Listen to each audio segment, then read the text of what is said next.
Today we want to talk about vectors, which means we're going to start talking about projectile motion. We're going to review some of the stuff that we know about projectile motion. This is just throwing stuff. Throwing stuff not very hard because we're going to be ignoring air resistance.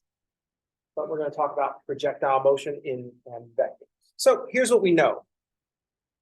A lot of times we use projectile motion as an example for quadratic functions.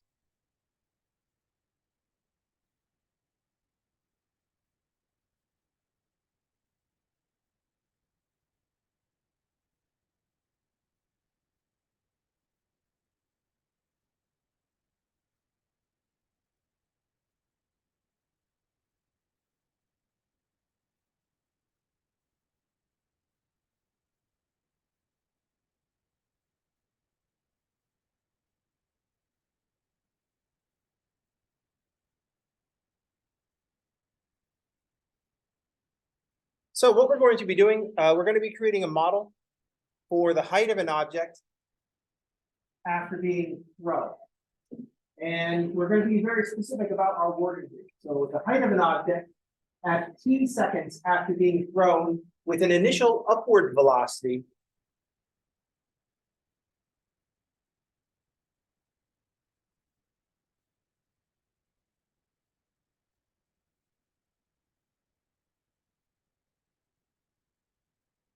from an initial height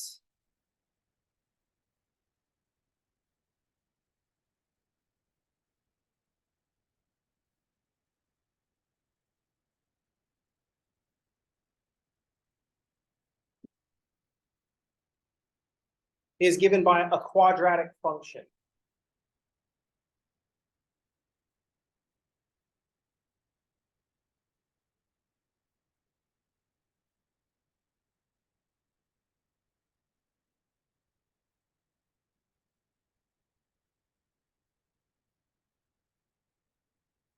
So in this version, if we use the coefficient of t squared as -16, this is going to be the height in feet.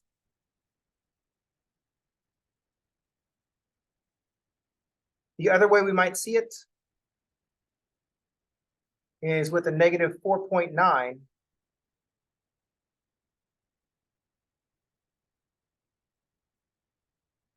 And this will be a height in meters.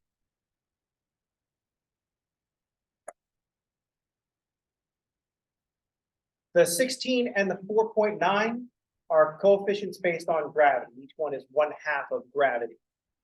So in this first one, we're thinking of gravity. We're thinking gravity is -32 feet per second.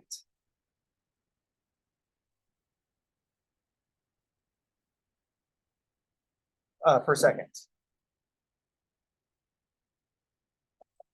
So we write gravity as -32 feet per second squared. We say negative because we're going to say up is positive velocity and down is negative velocity. Gravity is trying to make velocity go negative. In the second version, we're using gravity as -9.8 meters per second squared.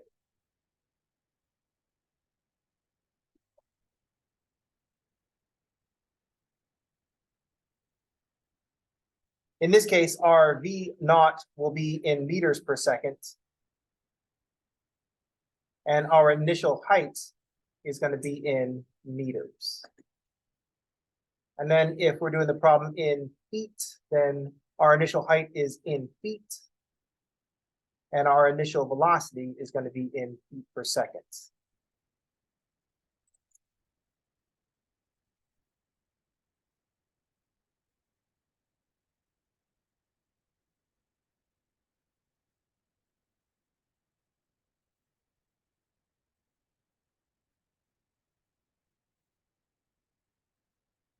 Then we get a lot of mileage out of this particular problem. But this problem is just up and down. So we draw these nice parabolas of the object starting off at a height of h0, going up for a little while, and then falling down onto the ground. But we're not actually modeling the path of the object.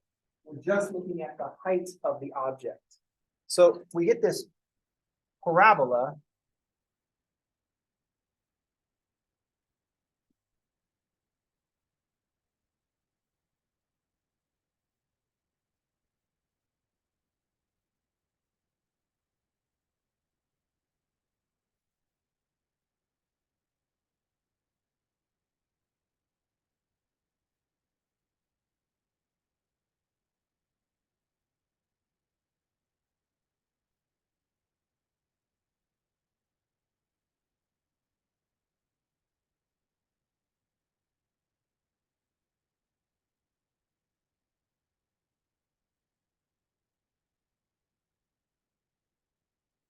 So we're using this parabola as a model for what's going on.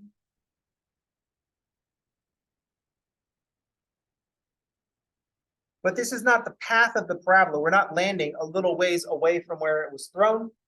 This is just the height, because down here on the horizontal axis, this is an amount of time. So here is our h naught.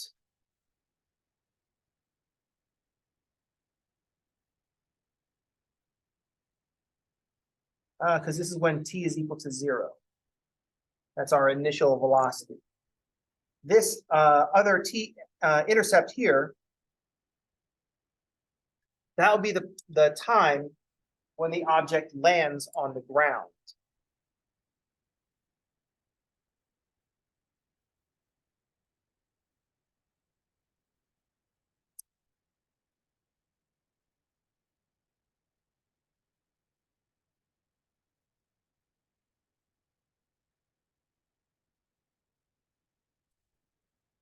So that point will be the time when the object lands on the ground.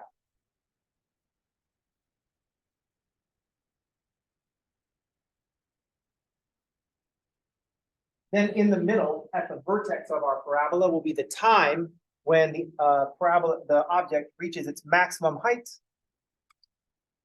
And then the y-coordinate of the vertex will be the maximum height.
And then we get to ask various questions about the parabola. I can ask you about when the object is on the ground, that would be finding the x-intercept or the t-intercepts of the parabola. That'd be solving quadratic equations.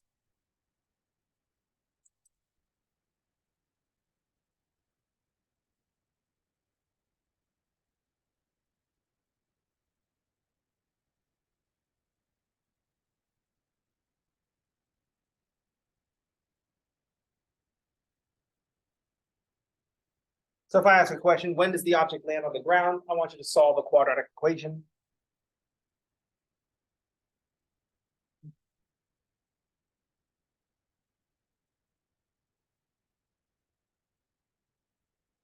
A variation of this is when is the object at a particular height?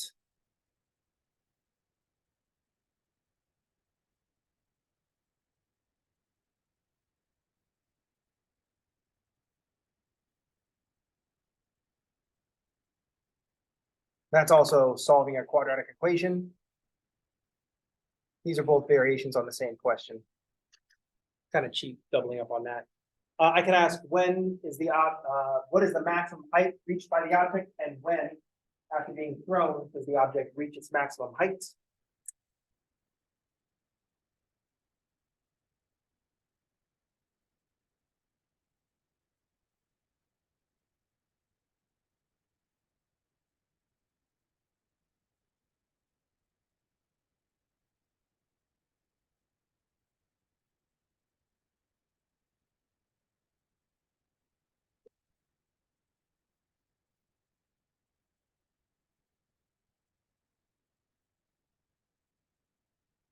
These questions will both be find the vertex.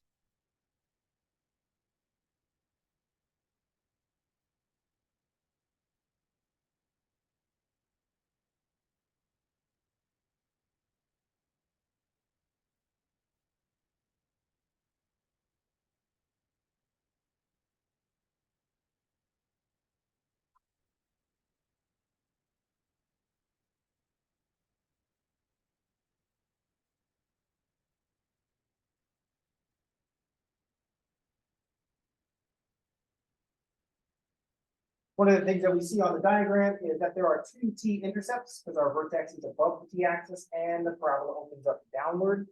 And one of the t-intercepts is negative. This would be an amount of time before the object was thrown, but the object is starting its journey at t equals 0, so we don't worry about this. This negative t-intercept is a t-intercept from before the object was thrown, so we don't really worry about that one.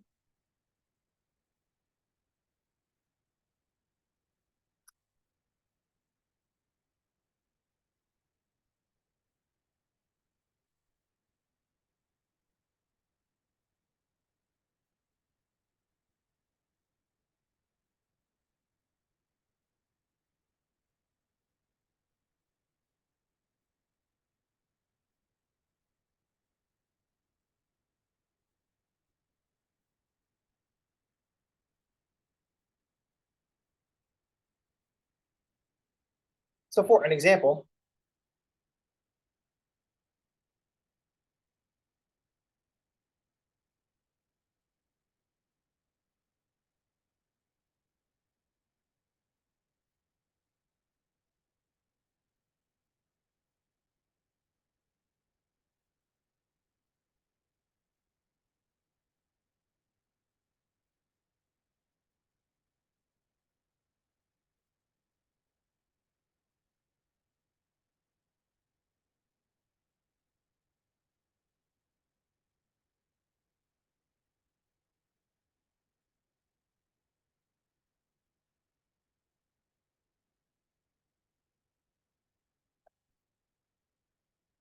so here's an example. This example is made for the numbers to work out, not made for the numbers to make any kind of sense. I don't know if 64 feet per second is very fast at all.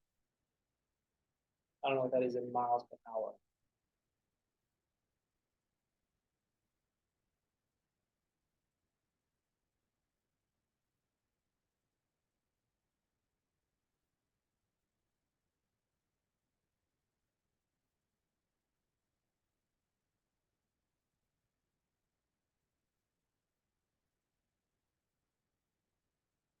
It's about 44 miles per hour.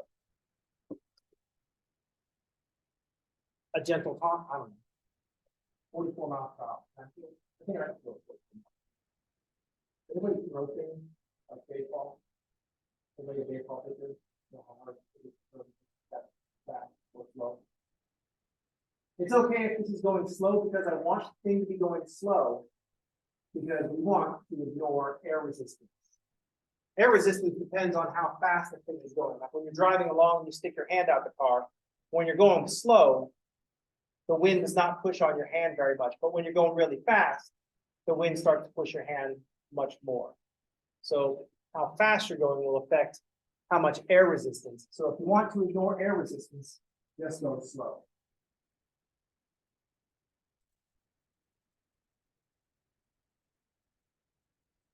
So we have a function that we can work with. We've got initial velocity, we've got an initial height. So our function, our height at t seconds after being thrown will be negative 16 t squared plus 64 t plus 80. And then we can just start doing the math things on this. It's a quadratic equation. So if I want to know what's the maximum height of the object and when does this happen, we can just find the vertex.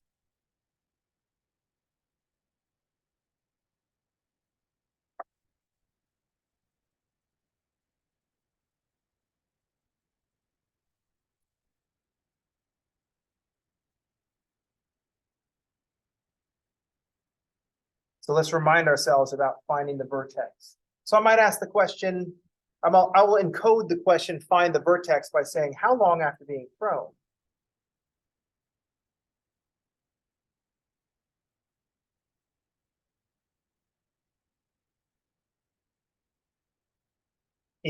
Does the object reach its maximum height?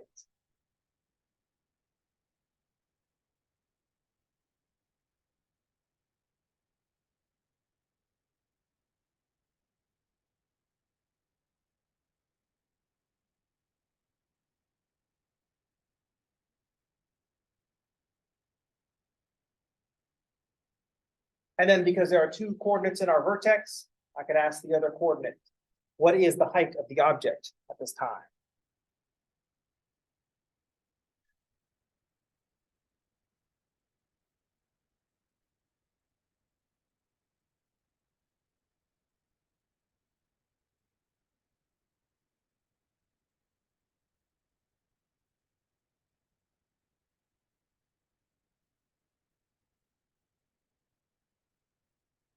So these are just questions that say, find the vertex.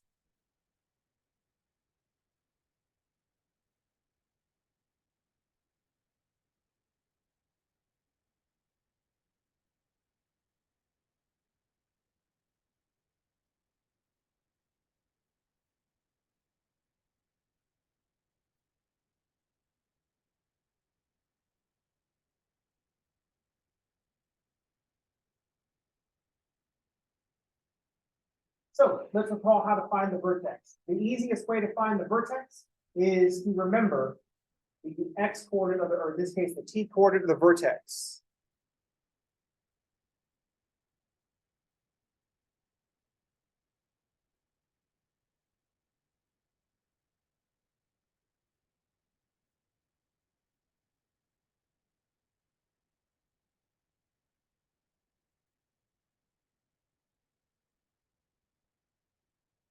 The easiest way to do this is to remember that that h equals negative b over 2a.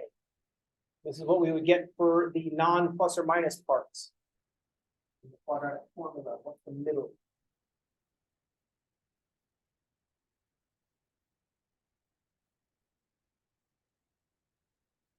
So we have 64 divided by 2 is 32. 32 divided by 16 is 2.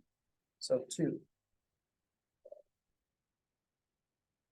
In the context of the problem, 2 is the number of seconds after being thrown at the object with maximum height. So this is 2 seconds.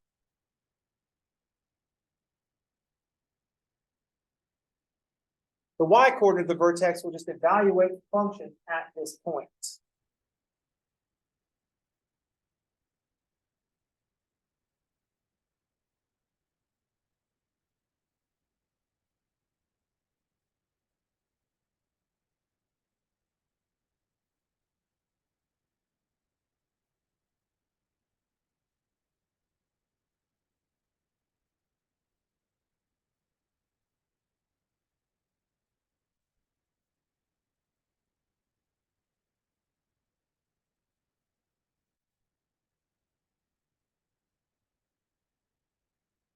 So 2 squared is 4.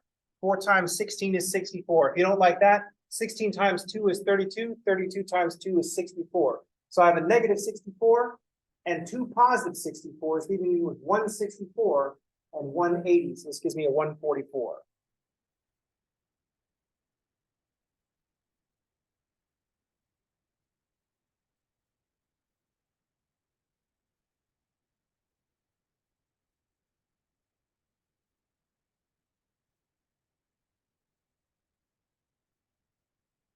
We could check that on our calculator, but if we're going to use a calculator, we should just use a calculator right from the beginning.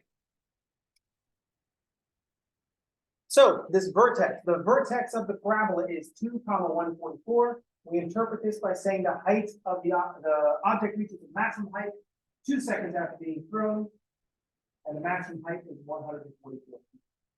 The object reaches a maximum height of 144 feet at 2 seconds after being thrown.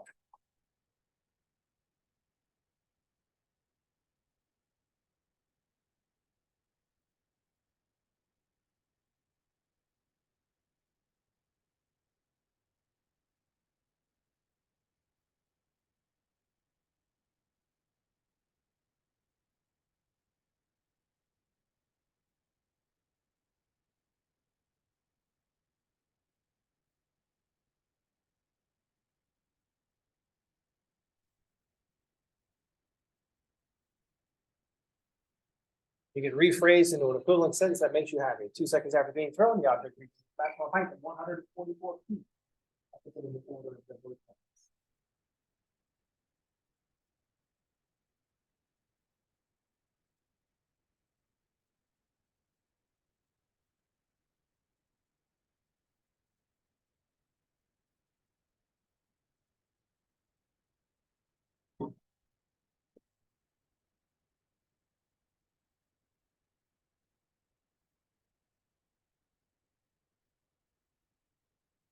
Another very part of the question, you might want to know when the object lands on the ground. We know we launch the object from a height of 80 feet.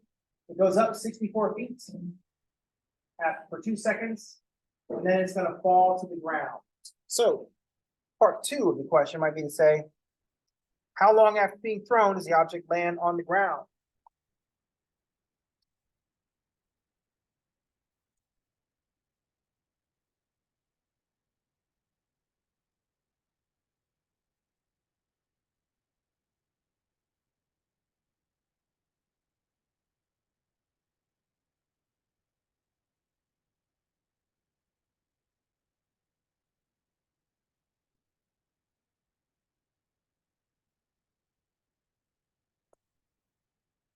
So this question is just saying, find the t-intercepts.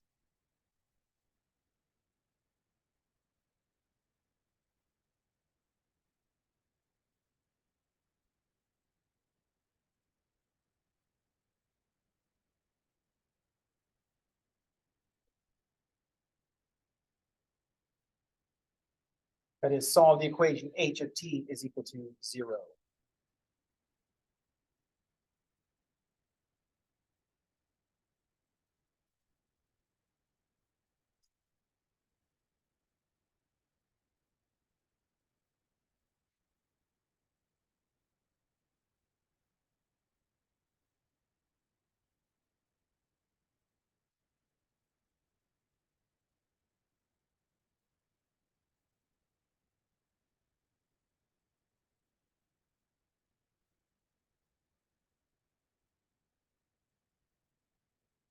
I had to reload my pen. It doesn't make good reload videos at all.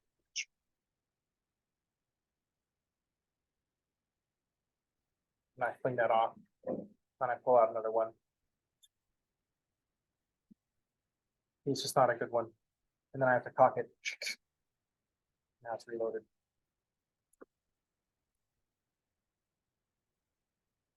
I don't know if they're going to animate that in the video game version of math class. I don't know if they're going to make a video game version of math class, but in my mind, they're going to make a video game version of math class. It's like a first-person game, and they're going to do some of the old first-person stuff. I don't know what first-person games are like, but it used to be like you had to, like, when you're walking along, things move from side to side. So as you're walking along in the math game, you're going to be like walking down the hall, and it has to go from side to side.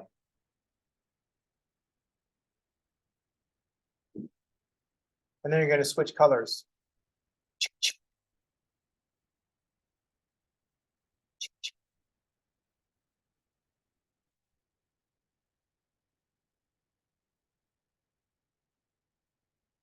So here are the question, how long after being thrown does the object land on the ground? I'm just asking you to find the t-intercepts. I want you to solve the equation h of t is equal to 0.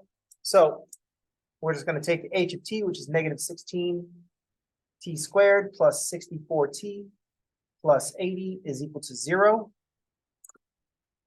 Now we're playing the game, solve the quadratic equation. Our favorite way to do this is to factor, because if it's factorable, that makes life easy. And unsurprisingly, this one is factorable. What do you think I'm going to do? Make my job hard? But we're going to talk about other things that we can do. Notice that we can factor 16 out, leaving t squared minus 4t minus 5. And then the t squared minus 4t is factorable.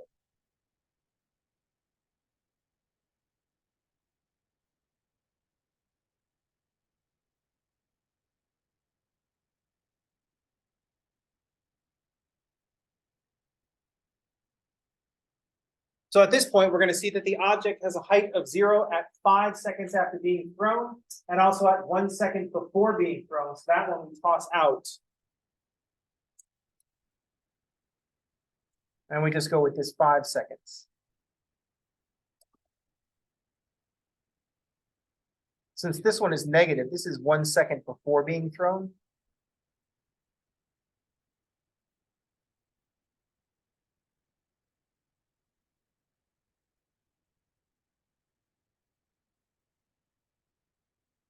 But I've seen this movie. 1 second before being thrown, the guy holding the object will say, 1, 2, 5. 3, sir. 3. And so we'd say that 5 seconds after being thrown,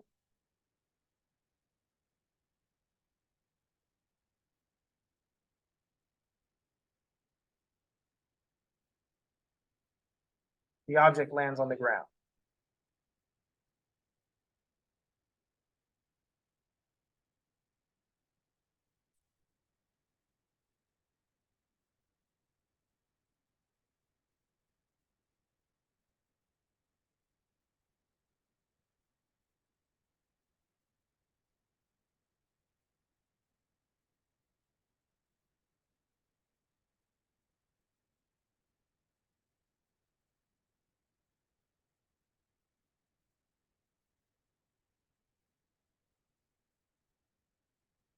Lands on the ground is just, in this case, other words for height of 0 feet.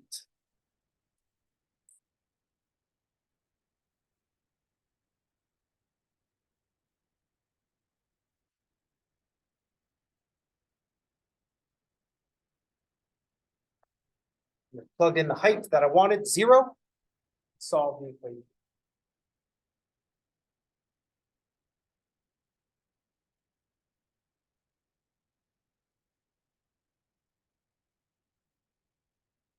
One thing to note is that we have the vertex of this parabola.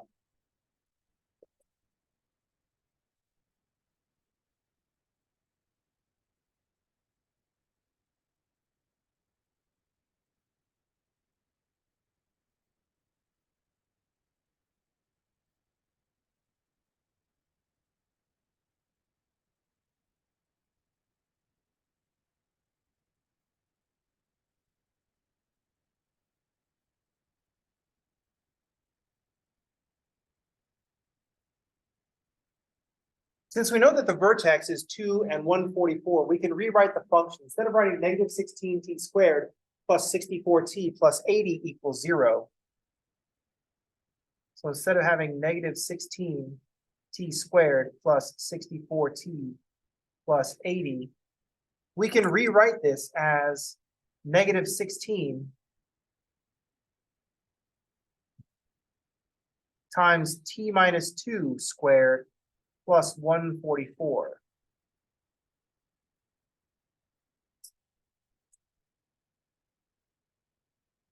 We would do this because we've already got the vertex in hand.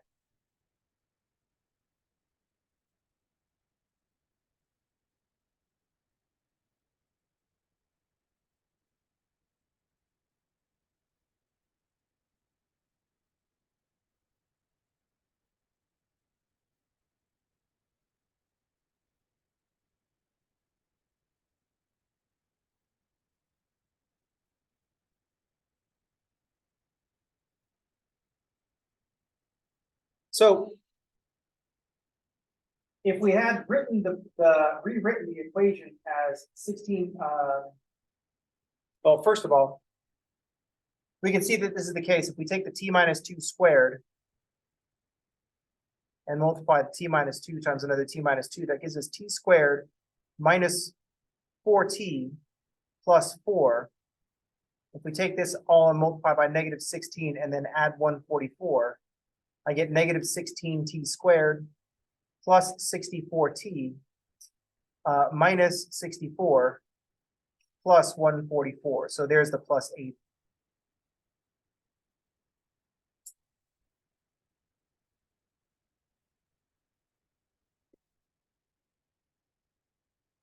We can also go from our standard form to our vertex form by completing the square. Note that once we have the vertex form, if we want to solve this equation,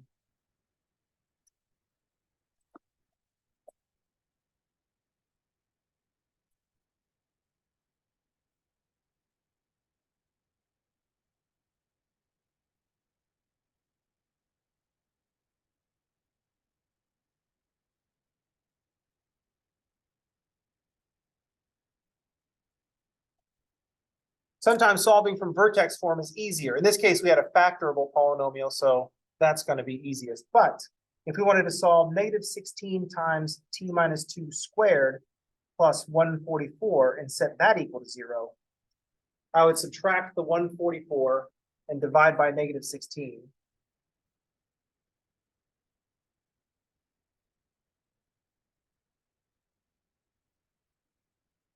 144 divided by 16 is 9.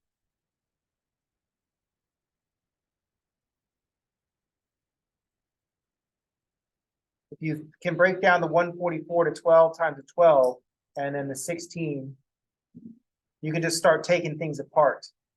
Take a 4 out of the 12, leave a 3. That leaves a 4 down here. Take a 4 out of this 12 and leave a 1. So we get 3 times 3. So if you can break things apart, see the factors, it makes your factoring easier. If t minus 2 squared is equal to 9, that means t minus 2, the base, is either +3 or -3.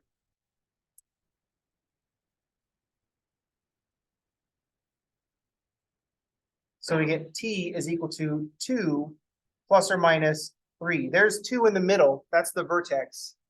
And then plus or minus 3, that's how far apart the intercepts are from the vertex. 2 minus 3 is -1.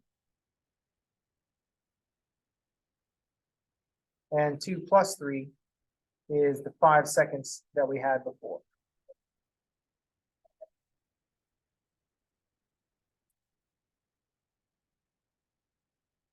And we toss out the -1 for being 1 second before the object is thrown.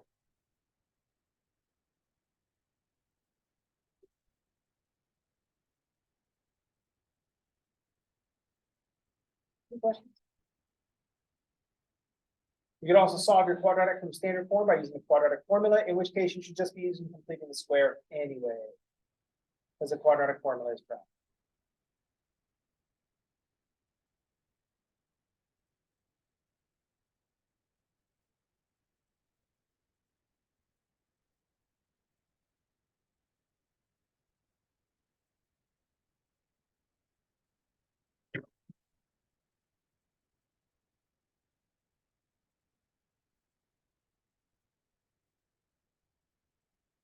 Any questions?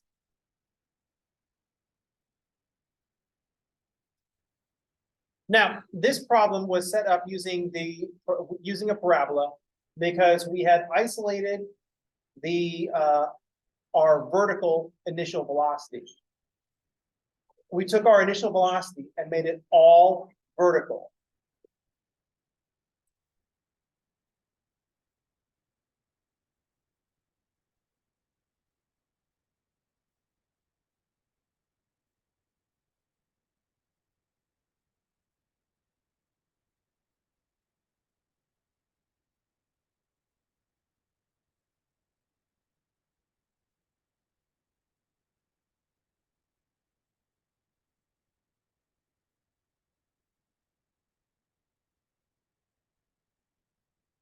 We got away with this because we had initial upward velocity. That is, the velocity was all vertical. Our initial velocity was all vertical velocity. But what if we throw at an angle?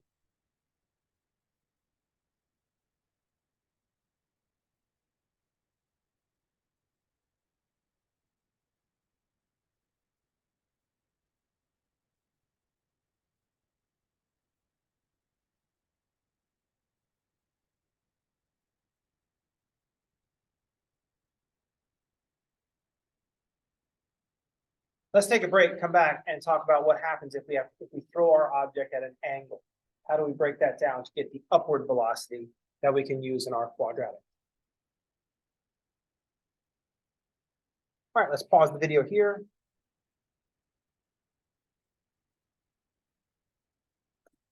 Take a break and come back and talk about breaking our velocity into parts.